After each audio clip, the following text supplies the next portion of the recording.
இன்னைக்கு குழந்தைங்களுக்கு டின்னர் டைமில் கொடுக்குறதுக்கு ஒரு பெஸ்ட்டான ரெசிபி தான் பார்க்க போகிறோம்.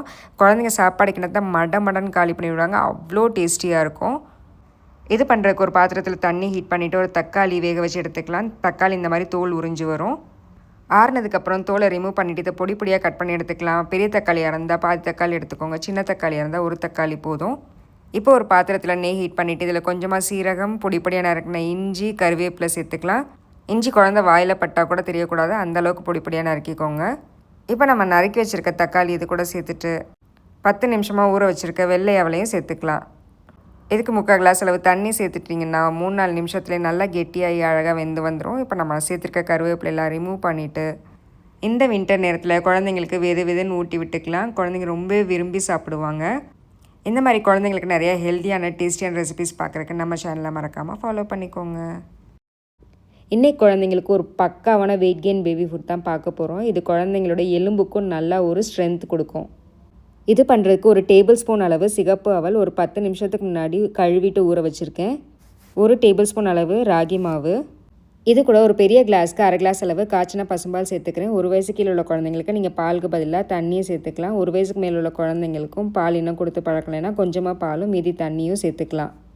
இதை கட்டி இல்லாமல் உடச்சி விட்டுட்டு நல்லா மிக்ஸ் பண்ணிக்கலாம். நல்லா கெட்டியாகி வெந்து வந்துடும். பால் பத்தலைன்னா நீங்கள் இன்னும் கொஞ்சம் கூட சேர்த்துக்கலாம். இது கூட 1 டீஸ்பூன் அளவு மாமிஸ் வேர்ல்டு நட்ஸ் பவுடரும் 1 டீஸ்பூன் அளவு மாமிஸ் வேர்ல்டு டேட்ஸ் பவுடரும் சேர்த்துக்கிறேன். நீங்கள் வீட்டில் வச்சுருக்க டேட்ஸும் ஊற வச்சுட்டு தாராளமாக சேர்த்துக்கலாம்.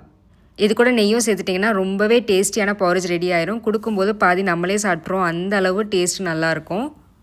இது 8 மாதத்துலேருந்தே குழந்தைங்களுக்கு பிரேக்ஃபாஸ்ட்டாவோ இல்லை டின்னராகவோ கொடுத்துக்கலாம். இந்த மாதிரி நிறையா ஹெல்த்தியான பேபி ஃபுட் ரெசிபிஸ் பார்க்குறக்கு நம்ம சேனலை மறக்காமல் ஃபாலோ பண்ணிக்கோங்க.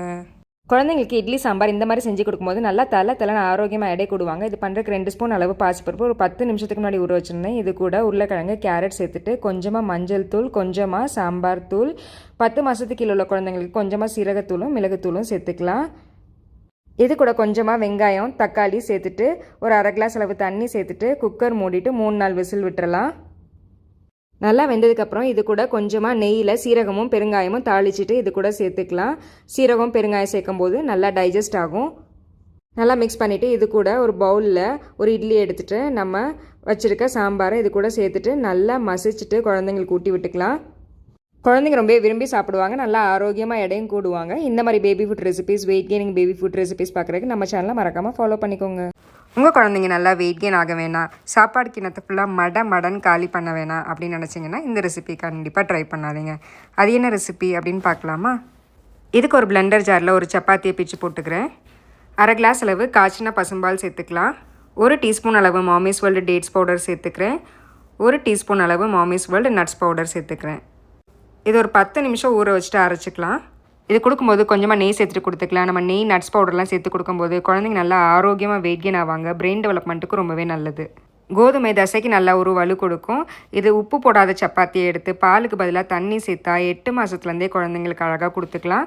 பிரேக்ஃபாஸ்ட், டின்னருக்கு ரொம்ப பெஸ்ட்டான ஃபுட்டு. நட்ஸ் அலர்ஜி இருந்தால் நட்ஸ் பவுடர் ஸ்கிப் பண்ணிக்கலாம். இந்த மாதிரி நிறைய ஹெல்த்தியான ரெசிபிஸ் பார்க்குறதுக்கு நம்ம சேனலை மறக்காமல் ஃபாலோ பண்ணிக்கோங்க.